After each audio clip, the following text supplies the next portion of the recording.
Hi everyone, I'm Raff and I'm here today with Felippe for another MOWE Oldies. We are the founders of MOWE Studio and today we'll be reacting to a past project our team selected.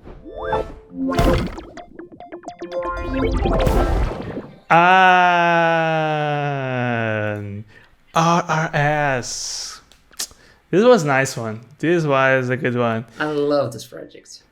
First things first, we can't disclosure who the client is, but was really interesting working on this project. So if you notice the context and the colors, you might discover. You can discover, but we're not gonna tell who it is. Either way, it's an interesting piece of educational materials. It was a series of videos. I think it was a series of three, right, Ref? 3 videos, yeah. Yeah, it was intended to teach. I think it's mostly students about like recycling. Soda bottles, cans, plastic, all that. But talking not just about you should recycle, but especially on explaining the whole process of recycling. So it's really interesting. Yeah. So it's it'd be nice to be looking back to it. So should we hit play, or Raf, do you have any initial thoughts as well that we should share? This project is really interesting for a couple reasons. One of them is that with time you start to look back at the work that you have previously produced, basically like reviewing the portfolio, seeing if the quality still stands up with what you do, if it is still aligned with what you want to show and what you want to pursue. And this project is one that like we always look back at it, we always smile, and we always decide to keep it. And something else I really like about the project is that it's aimed at children. So you can see this clearly in the illustration. When we were starting, like the first iterations, we had a couple of versions that were a little bit more refined. And talking with the client, we decided to go to kind of a more childish and imperfect style.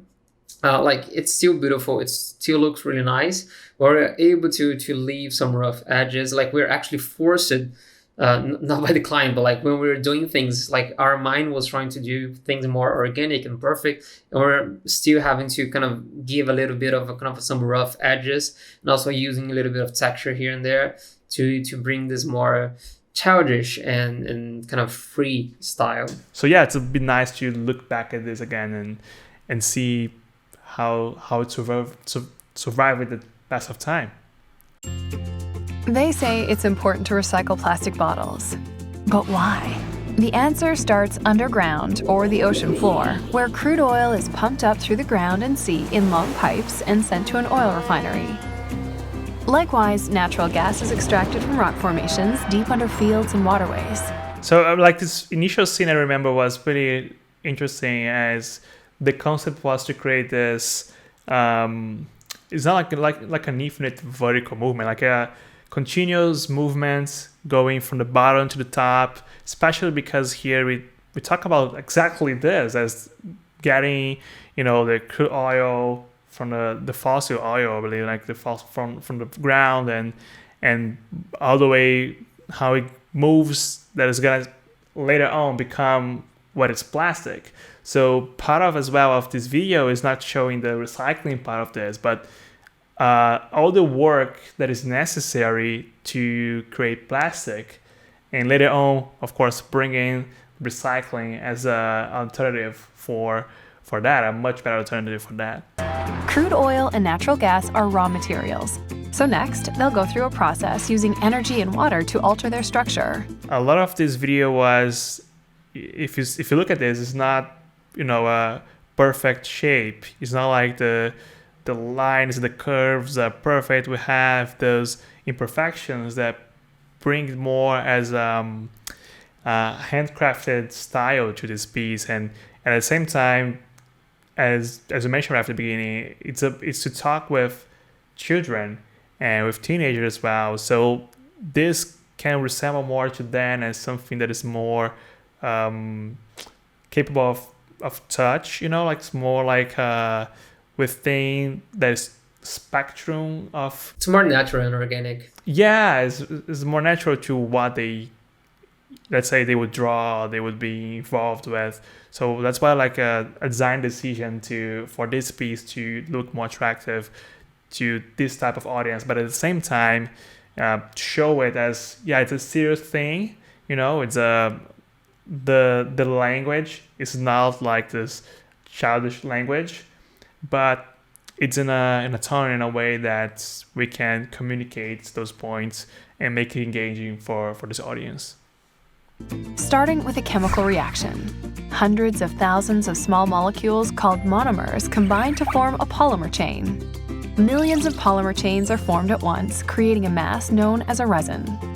Resins come in different shapes and sizes.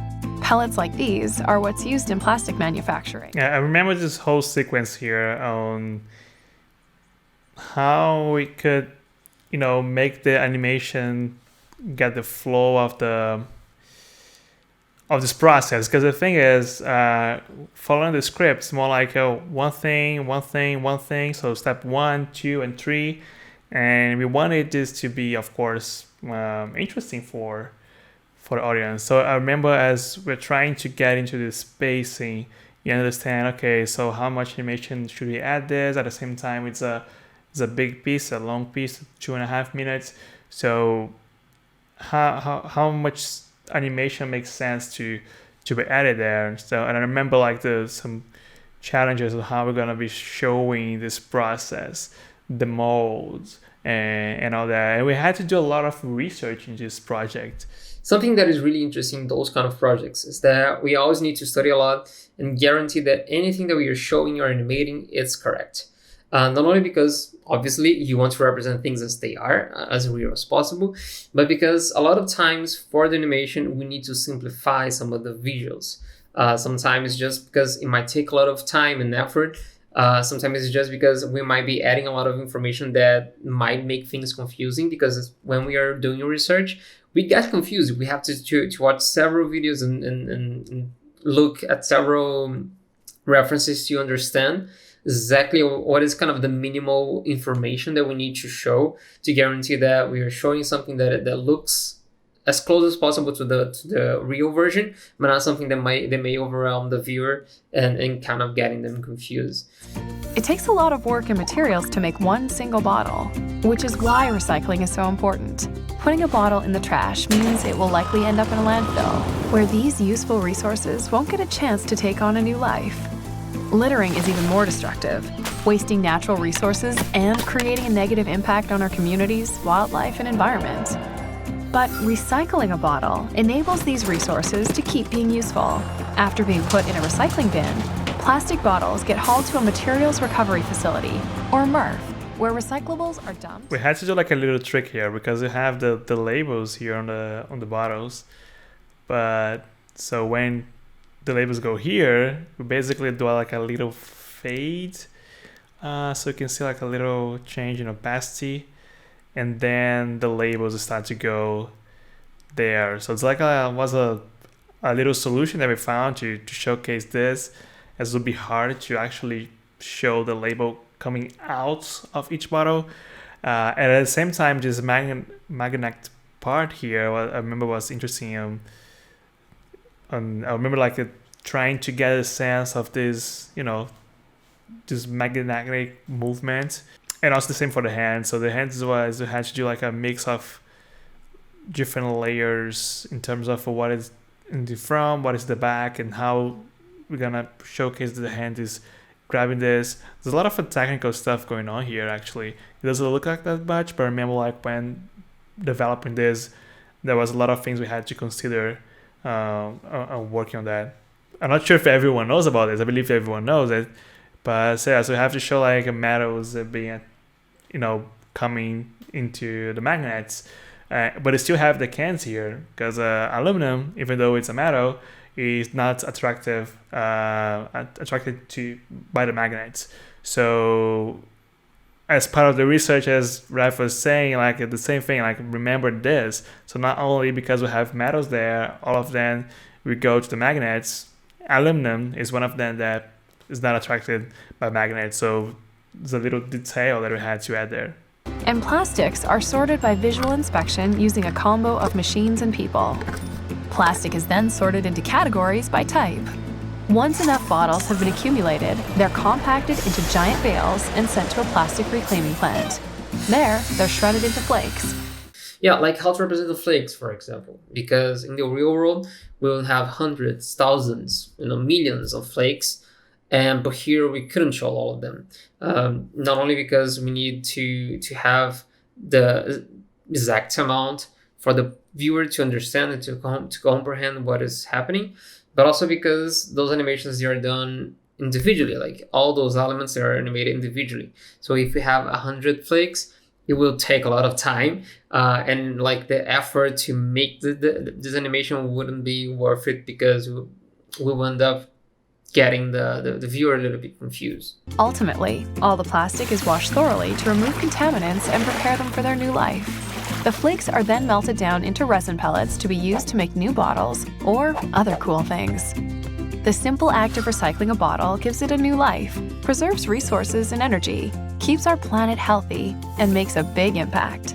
This project was really nice and it stood the test of time, as we have seen.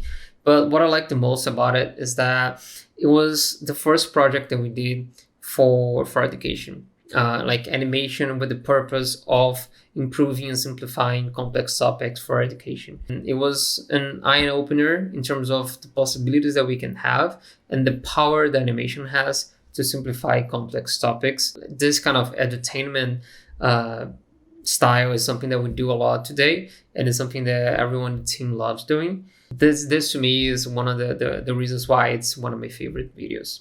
Thanks for sticking with us during this throwback. You can check the full video and all of our past projects at MOWE.studio. And don't forget to follow us for more animation cases and insights. See you soon.